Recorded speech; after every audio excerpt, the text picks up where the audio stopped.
Everyone, I hope you had a chance to get up and move around a little bit on your break. We are going to launch right into accommodating pedestrians in work zones, which is a very hot topic covered in the MUTCD and subject to federal laws and regulations, including the Americans with Disabilities Act. Here to talk to you today on pedestrian accommodation in work zones and a summary of the NPA in Part 6 are Tim Cox and Neil Boudreau. Tim Cox is president of Cox Consulting and has over 40 years of industry experience serving the manufacturing division of the transportation construction industry in his previous positions at Catapult Inc. and PSS.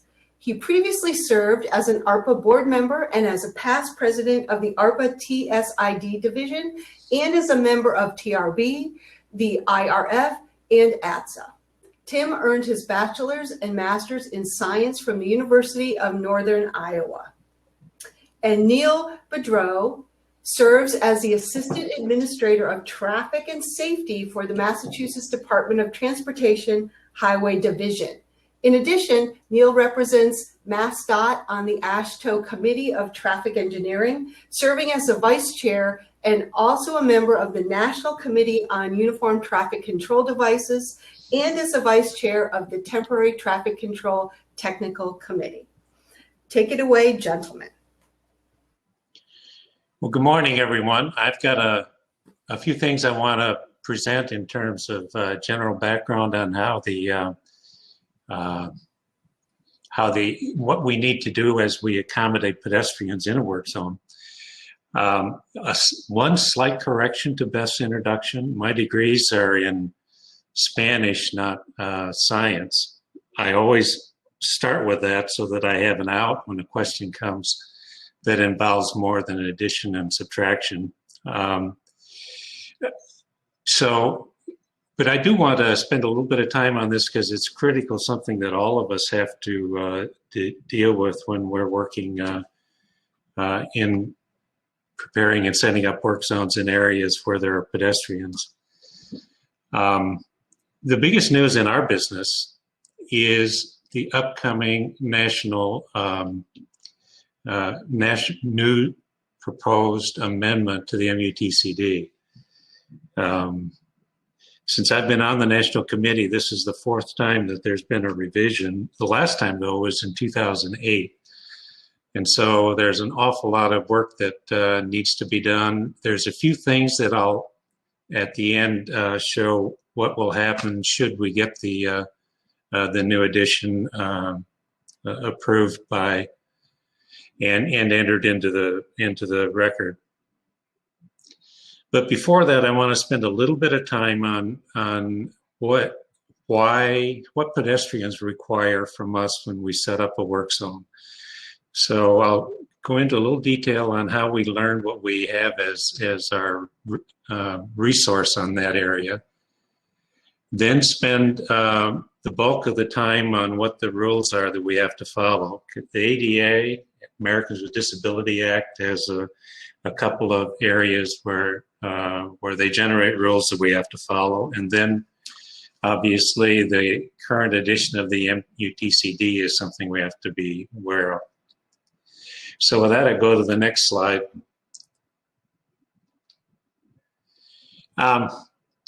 Starting in 2004, industry as well as Federal Highways and the Access Board decided to create a series of workshops that would help train industry. At that time, I was working with PSS, and they made traffic control devices, many used in work zones. But we didn't have a very strong background on what the requirements are for pedestrians, in particular for pedestrians with disabilities. So there were a series of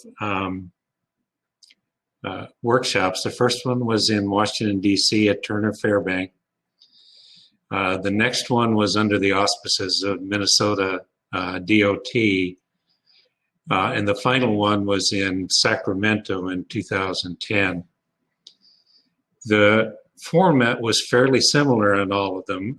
Industry brought in what they thought were devices that would make work zones accessible to all pedestrians.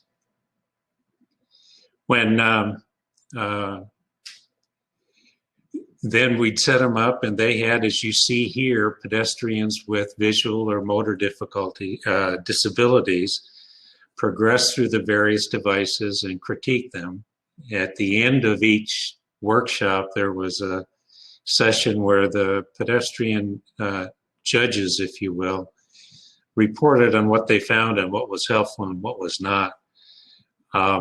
So from there, we learned that we needed to make sure that all channelizers in work zones were detectable. You see the one gentleman there with a long cane, so the devices have to be detectable to people with long cane, but he also has his hand extended over the top of the channelizer.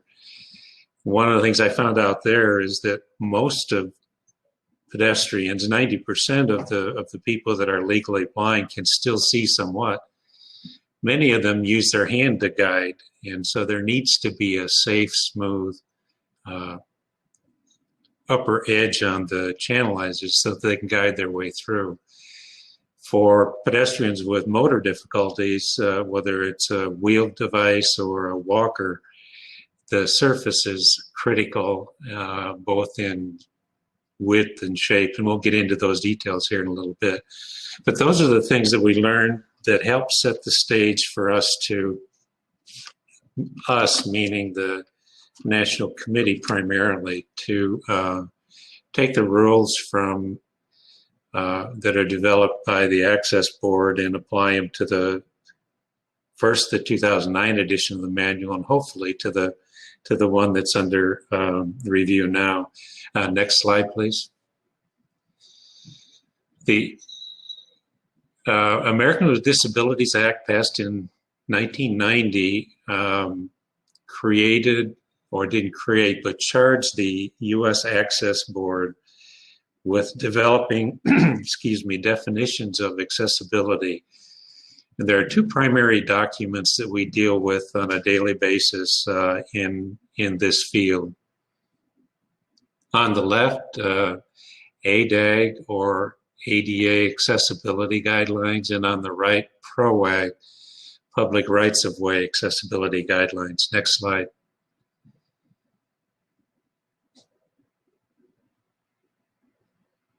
So it is, let me, the next two slides will show how these two guidelines are created and a little bit of their history. It is important, though, to as far as we're talking about rights of way, sidewalk construction, that we stay primarily focused on PROAG. Here you see the history of the ADA Accessibility Guidelines. So that guidelines was first put together the July after the law was passed.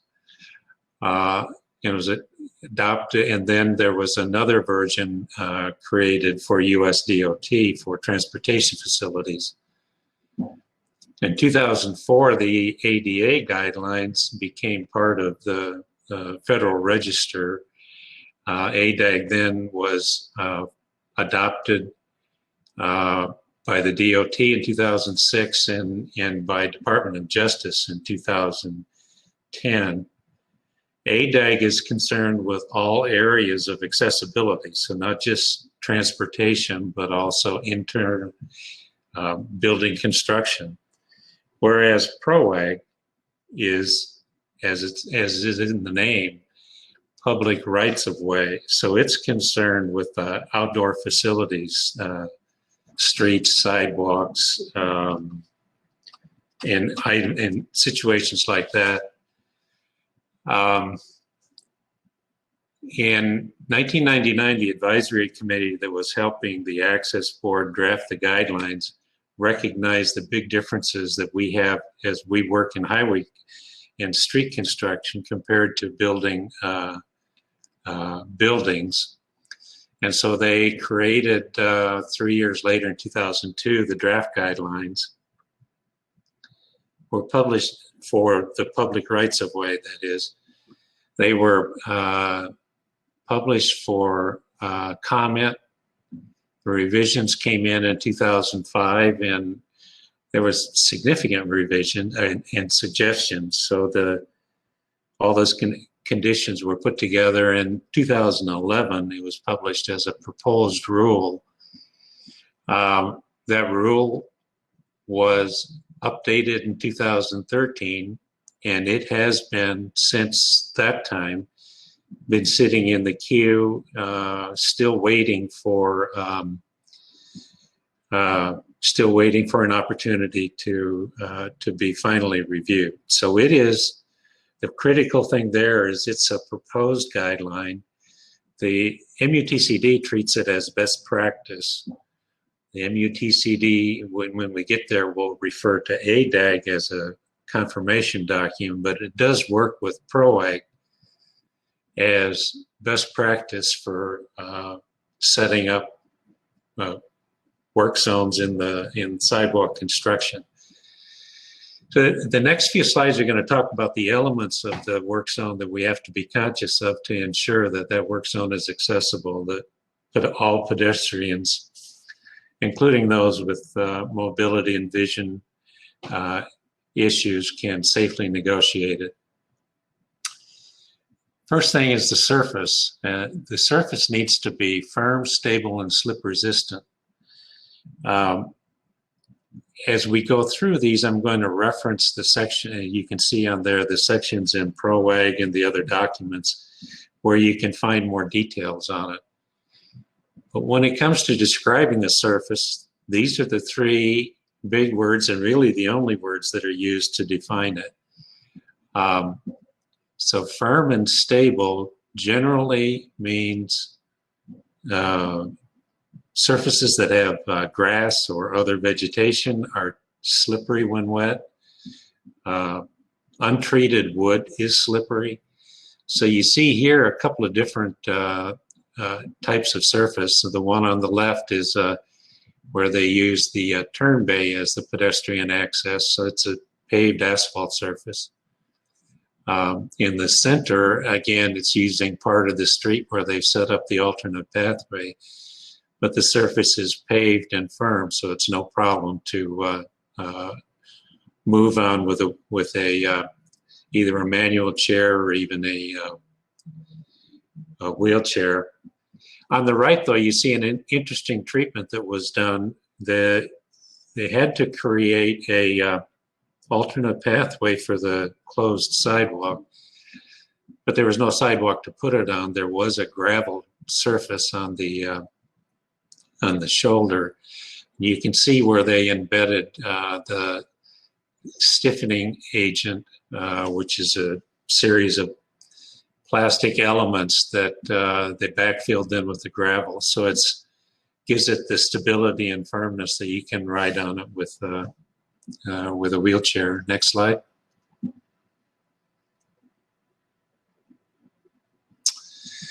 When you're looking at when you're choosing a surface for an alternate pathway, as we saw before, you can use existing surfaces as long as they're smooth. One of the things to watch for, though, as you're choosing a surface is to make sure that there's no elevation or surface discontinuities in it. So sometimes this will happen when a sidewalk block becomes elevated over time, perhaps a tree root underneath it. So you need to make sure that the surface is no more than a 1/4 inch variance in height. If it's more than a 1/4 and less than a 1/2 inch, you can taper off the top, and then that can serve without any other treatment. Next slide.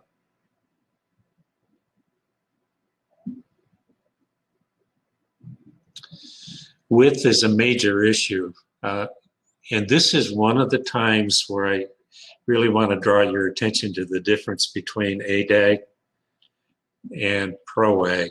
Remember, ADAG is designed to include everything, including building construction. So ADAG does permit 36-inch minimum pathways, but those pathways are intended to be used inside a building where that's all the space that's available. When it comes to outdoor, the minimum that we see is 60 inches, or minimum, the recommended is 60 inches. The minimum in ProAg is 48 inches. Continue.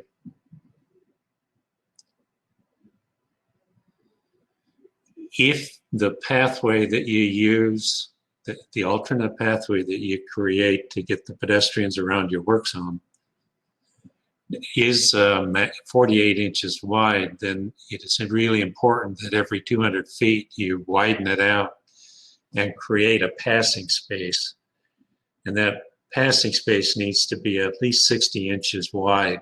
The reason for that is so that two wheelchairs can pass each other in that passing space. Wheelchair takes just about 30 inches of width, and so in a 48-inch pathway, there's not enough space for the wheelchairs to meet and pass. So every 200 feet in that alternate pathway, there needs to be a passing space. Next slide.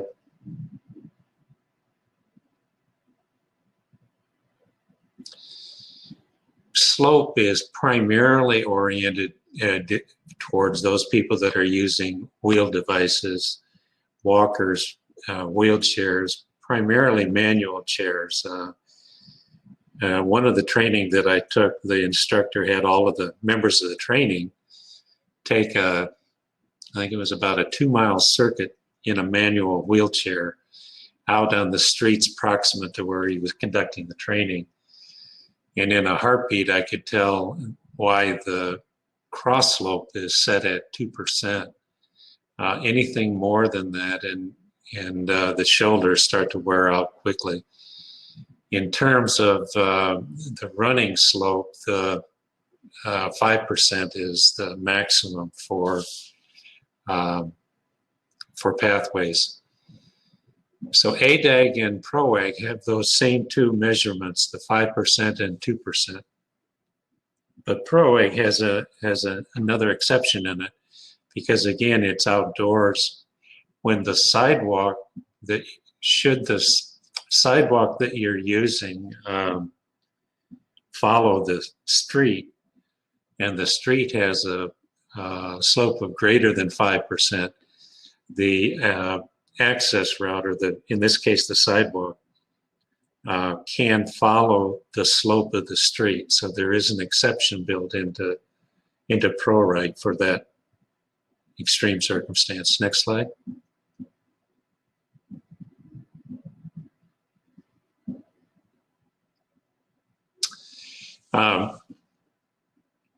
Ramps, if you're talking about ADAG, again, inside the building, the ramps are primarily the ramps that you would see as you move from one floor to another. But in the sidewalk construction, the primary time that we see ramps is when you need to bring the pedestrians on or off a curb as you take them from the existing sidewalk to the alternate pathway. So that you'll see on the right-hand side the requirements for slope. The running slope can increase up to 8.3% maximum for the ramp.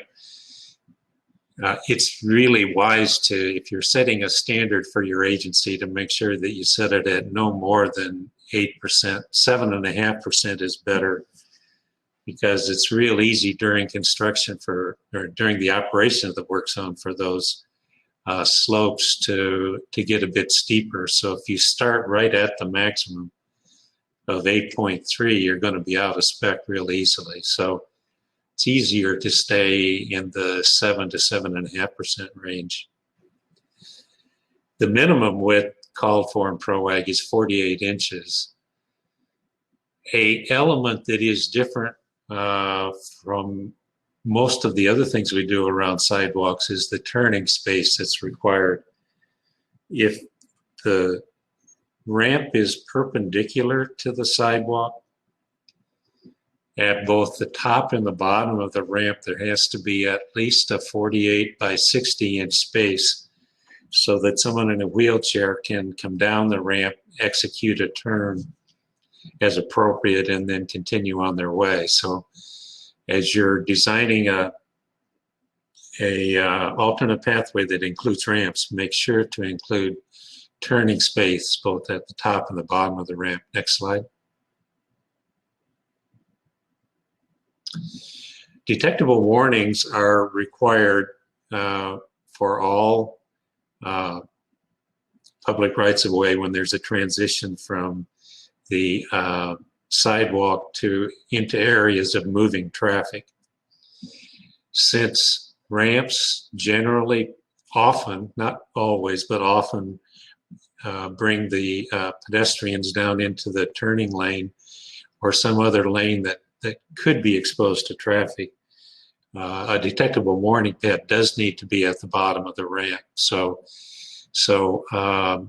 please be conscious of that if you're going to be requiring pedestrians come over a curb through use of a ramp, that a detectable warning pad is there if it's required. The ramp here you see is the base color yellow. That's the preferred for ramp color because the last color people with low vision lose is yellow, so they'll be able to see the ramp until they're at the point where they lose sight completely. Key thing about detectable warning pad is it does have to be contrasting with the base color of the ramp. Next slide.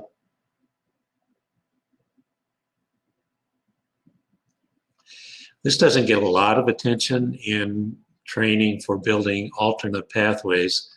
As somebody who walks a lot out on the public streets, I can tell you it's really important around my area. Trees tend to not be trimmed back enough, so I'm always running into them. For a path to be accessible, the path has to have an open space around the pedestrian that's 80 inches tall and the width of the pathway and a minimum of 48 inches. There's also a requirement in there that there's no protruding objects that can protrude more than 4 inches into the walking way, as you see there at the bottom of the lower 27 inches of the walking path. Next slide.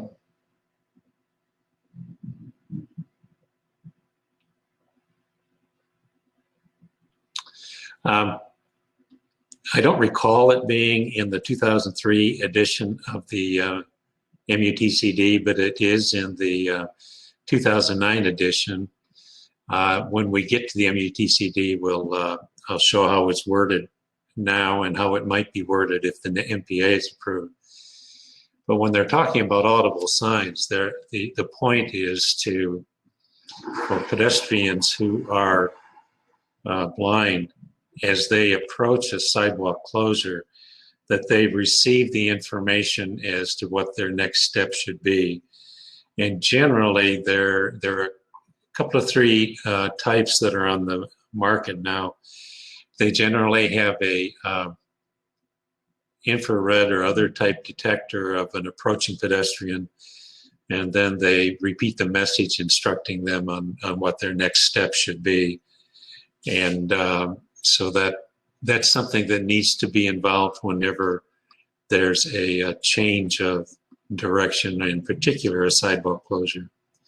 Next slide. So those are all the things that ADAG as the part of federal law and PROAG as the best practice for sidewalk construction have for us as we build and operate accessible work zones. The MUTCD takes all that information and converts it into the language that we use every day for all the other elements of traffic control. In the 2009 edition, the reference is to ADAG from 1998. The PROAG that went out for comment and is currently in the queue was still under development at that point. And the ADAG, that is current federal law, had not gone through the approval process. So when this edition was completed in 2008, the only reference was the 1998 edition of ADAG. As we go forward, we'll highlight on a couple of things, but you see they pretty much follow, not pretty much, they do follow the information that we have in PROAG. Again, I'll go ahead, next slide. I'll highlight as we go through those places in the 2009, the current edition of the manual, where you can find more detail in the particular elements that you need to be aware of. Most of the general information on pedestrian accessibility is in Chapter 6D. Some key things to note there is they do require advance notice of sidewalk closures. They use the term adequate access shall be provided. There may be a bit that, should the NPA go through, that may be enforced a little bit more strongly. And this is something that will show up a few times more as we go through the slide, but the alternate route, if it's created as a way to move pedestrians around, through or around the work zone, shall maintain accessibility similar to that which was in the existing right-of-way. So if there was an open sidewalk, then something similar to that same level of width and accessibility needs to be provided. It mentions both the options of where an alternate pathway is not feasible, that there can be bus service to move pedestrians to the other end of the work area, and also that you can designate a crew member to monitor the pedestrians. So now we're into some of the specifics, which again you'll see follow PROAG.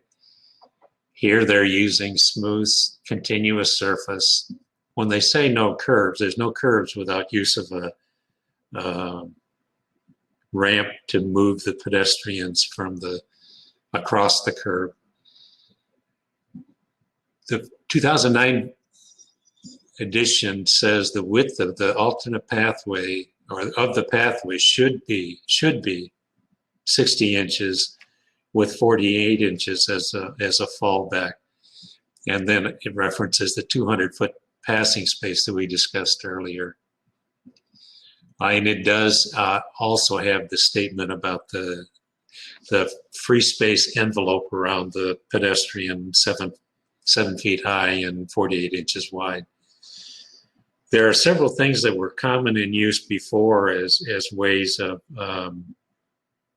identifying pathways that are no longer usable because they're not detectable to users of a long cane, and that's tape between channelizing cones, for example, plastic chain or rope.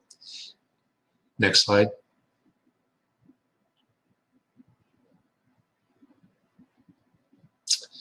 Continuing in Chapter 6D, there's another statement that it's a standard saying shall be consistent with the existing facility. So if the existing, there's a term that I learned way back in the old days called goat path, which is actually used in some training sessions. So if the existing facility had no sidewalk and no formal place for pedestrians to walk, yet there was a path along the side of the road that showed where pedestrians were walking, that received the nickname of a goat path. So if you were going to close that goat path, you'd be closing a pedestrian pathway. So you have to provide a replacement. You don't have to build a sidewalk to do it. You just have to provide a replacement that's as accessible as the one that you're closing. In the times that I've worked in with pedestrian access and work zones and in training various agencies around the country, the single most common inaccessibility in a work zone is an improper sidewalk closure. This is 2008, which is currently our guideline, is a standard. It's a shall condition. The sidewalk must be closed, shall be closed with a device that covers the full width of the sidewalk. So the big problem I see is the sidewalk closure. It is a type 2 barricade, which is 24 inches wide with a sidewalk close sign hung on it. Well, that's okay for those of us with full vision, but it can't be seen by those users of long canes, and they could get past that impartial closure and actually into the work area. So the most important thing in terms of sidewalk closure is to make sure that the closing device is detectable and covers the full width of the sidewalk. Next slide.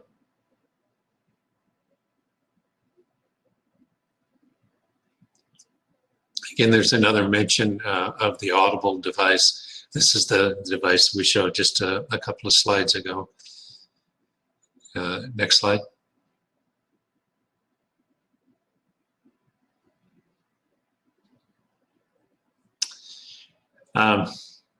There's a fair amount of discussion in the manual about channelizing devices. It takes up a good part of part 6F.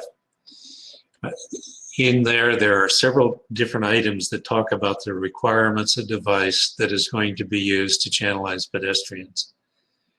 And so it says shall be detectable to users of long canes.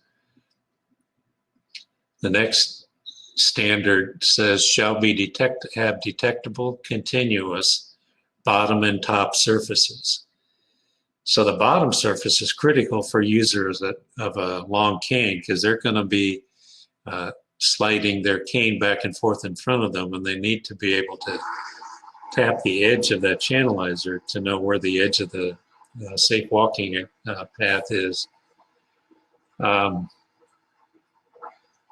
continuous upper surface, remember back at the beginning, the gentleman that had his hand along the top of that longitudinal channelizer, the continuous upper surface is what the pedestrians who use their hand to guide will follow. Next slide.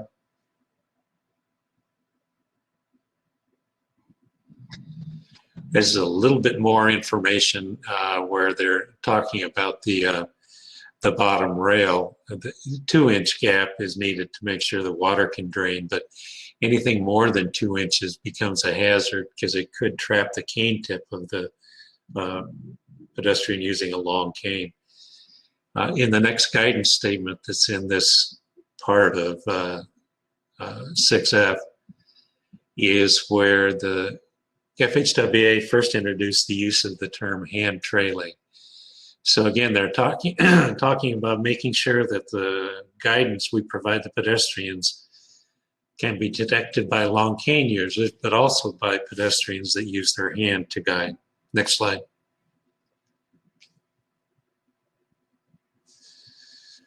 So that information was included in the 2009 edition, and then you move in the manual 2 pages, I think, and you get to the figure 6F7. That shows all of the devices that are described in that area of the manual. And I know it's fairly compressed, but they're all our good friends: cones and drums and barricades. If you think about the requirements of continuous upper surface and a lower surface no more than 2 inches off the ground, not a single one of those devices complies with those two requirements. So on the one hand, the manual is telling you folks as people that have to build and maintain, operate work zones for accessibility to pedestrians, follow all these rules that we just gave you, but all of the devices that they show you are non-compliant. So starting after the manual was adopted in 2009, the Temporary Traffic Control Technical Committee started working on addressing that fault. So next slide. So over a period of a couple of years, we worked on a way to convert the requirements that pedestrian needs into language and a figure that could be potentially added to the manual. So what you're seeing here is a proposal that went through the National Committee's process and was then submitted to Federal Highways for potential inclusion in a new manual when it comes about. So this is not in the manual now, and it is not a federal standard now. I would offer it as potential best practice as you're setting up a alternate pathway, because the channelizer at the bottom, you can see that the upper edge is smooth and continuous all the way through, even as it transitions a 90-degree turn. The bottom is no more than 2 inches off the surface. The rectangular boxes, if you will, behind them that are in dotted lines are an indication to a manufacturer that this is where you would put your device that would use to maintain the to position the channelizer. They're not that, so the manufacturers have the ability to be as creative as they want with their supports, as long as they deliver both the upper and lower edges as noted. And the top part of it is simply to show that if you're going to have whichever device you use, whether it has a rounded upper surface or a rectangular, that there be a space behind it so the pedestrian can, those that use their hand to guide will have a place to follow along. Next slide.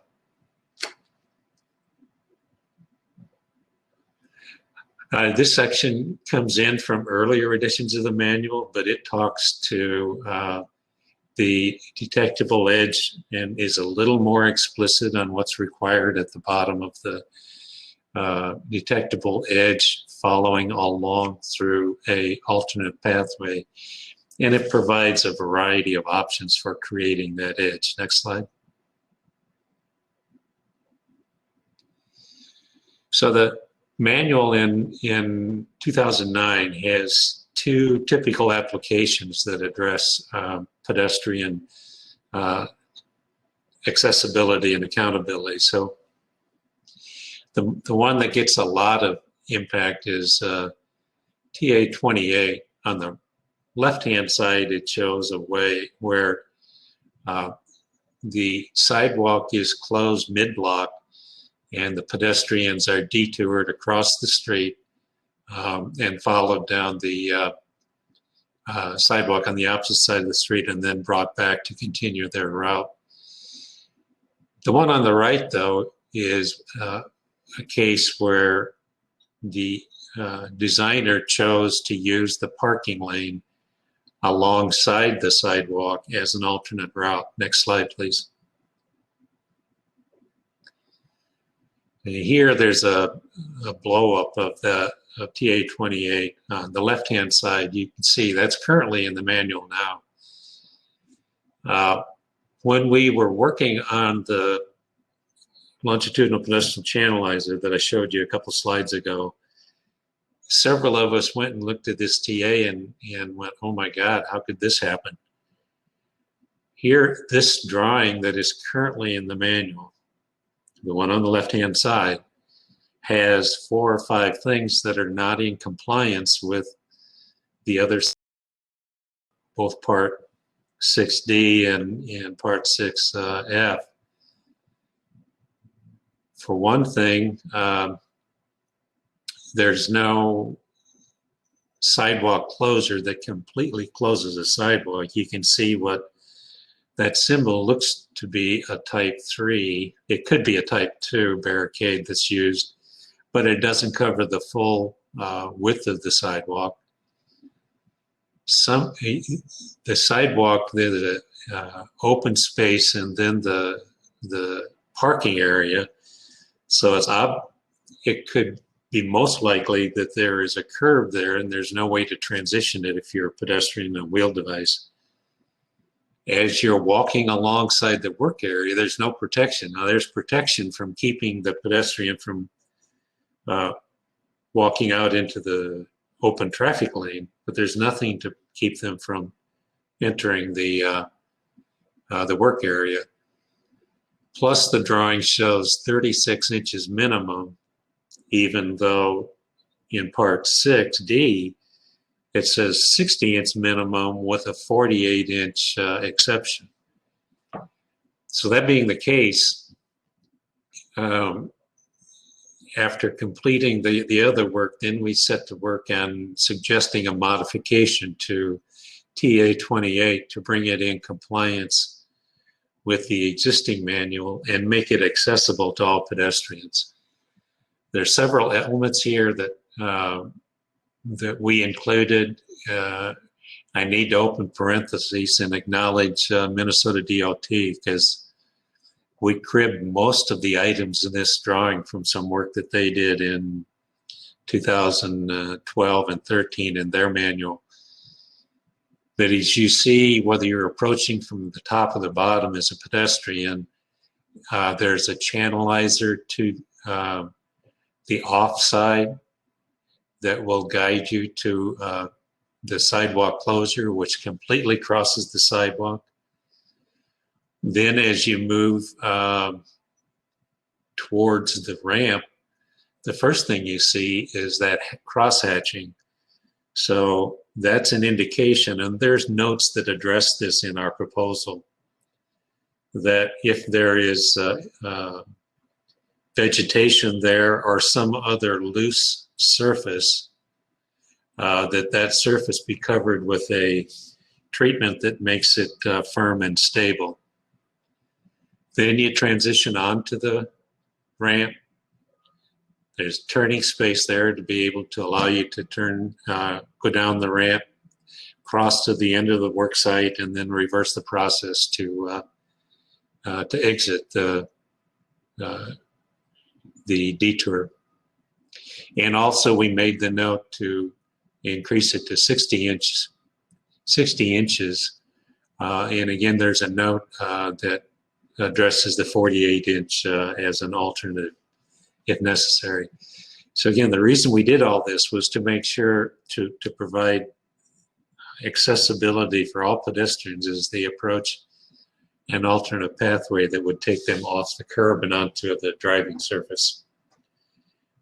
This is, again, like the longitudinal channelizer, a proposal that the NUTCD Council passed and sent on to Federal Highways. It has not been adopted by Federal Highways, and so it is among the items that they are considering as they look at revising the manual. Next slide. There's very little needed to be changed on TA 29 because it's primarily showing construction at that closes an intersection, so both legs of that crosswalk. So again, they're taking a detour around and how you would bring people all the way around full circle. Next slide. So let's talk just the next couple slides about what could happen and what I sincerely hope does happen. should the MPA that is out for review right now, and I would encourage everybody on this call to take a chance, take a few minutes and look at it. We welcome your endorsement of, I'm speaking now as an individual, although I'm pretty sure that you'll find most of my compatriots on the temporary traffic control technical committee concur. Really want to see the new manual, the notice of proposed amendment, get approved. There are a couple of things that are in there that are of note. One of them is that they're proposing to make sure to eliminate the use of, quote, level of usage as a determinant of what kind of accommodation needs to be made. So the notice about that is it isn't whether there's setting up alternate methods of moving through the work zone isn't predicated on whether there's a known number of pedestrians, in particular pedestrians with special needs that we need to accommodate. It's almost impossible to say that a pedestrian is not going to approach a work zone. So level of usage is no longer a determinant. Same thing with sometimes necessary. They do, though, while they're very strong on requiring accommodation, they are proposing to recognize that there are situations where it's not possible to provide things like advance notice of a sidewalk closure. And they give an example similar to if a utility is there for a couple of hours to do some work that closes it, there's no need for an advance notice in that area, but the pedestrians do need to be accommodated through the various ways that are mentioned. Next slide.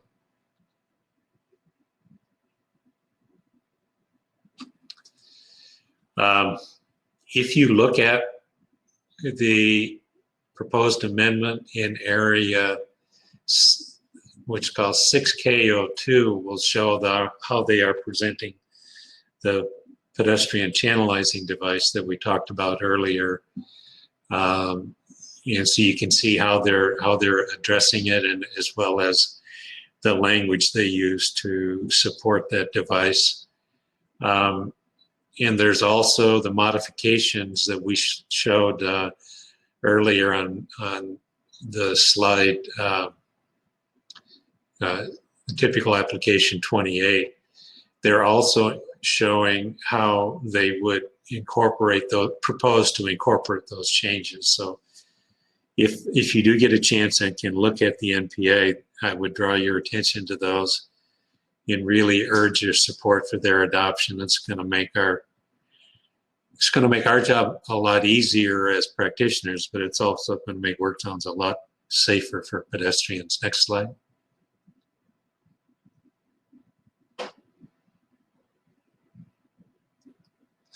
So as I mentioned, the pedestrians are out there.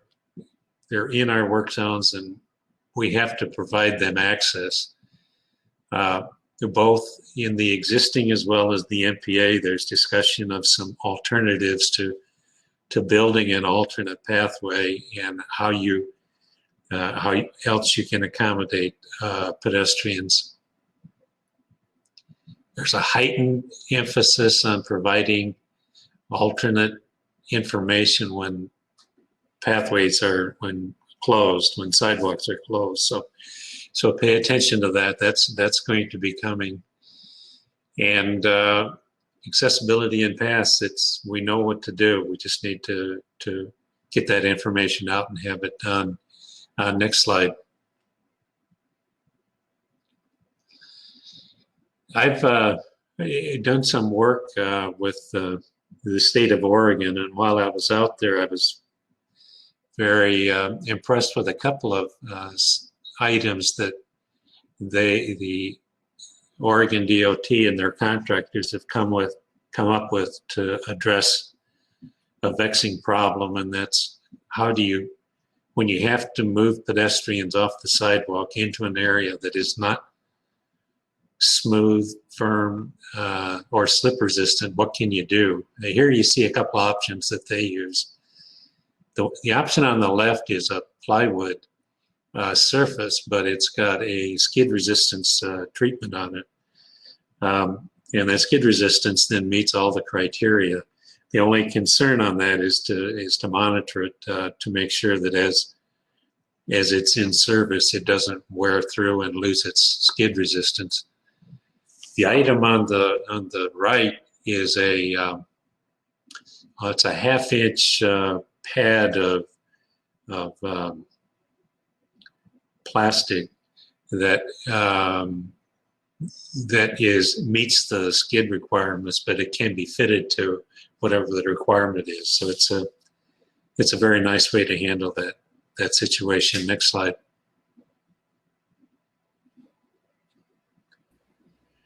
Hey, I got one more.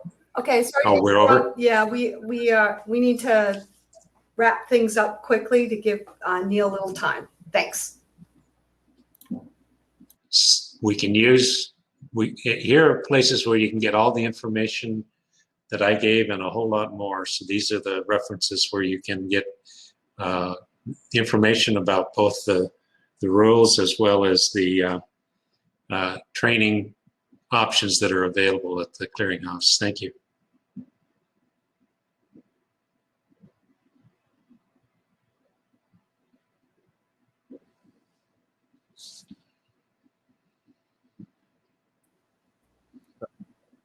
Thanks, Tim. Looks like we have a couple of questions. One of them was in regards to, is someone working with the Access Board to make training on PROAG more accessible to cities and counties? I think that's a little bit outside of what we're talking here today, but we do know that the folks that we are working with are involved with the Access Board and trying to make sure that there is appropriate guidance provided. I'm not sure if you have anything more to add. I would say contact Scott Windley at the Access Board, and I'm sure he can put you in contact with a variety of providers of that training. Okay. And then the next question that we had was, are detectable warnings required for short-term sidewalk ramp diversions where a temporary ramp is used? The real answer to that question is what's at the bottom of the ramp. Right. If the ramp is within the turning space, if there's a potential of moving traffic, then technical warning pad is required. If it's a perpendicular, if it's a parallel ramp where at the bottom of the ramp it's along following the curb and there's no moving traffic, it's optional. Right. Yeah, and what's in the actual MUTCD and even the MPA is just that the facility shall be detectable. It's kind of a hybrid between what PROAG is requiring. So, but the MPA, as you mentioned, does require that we follow federal guidance. That was all the questions that we had. I don't know if there are anyone else. Let's see if there's any other chat questions. Nope, I don't see anything else.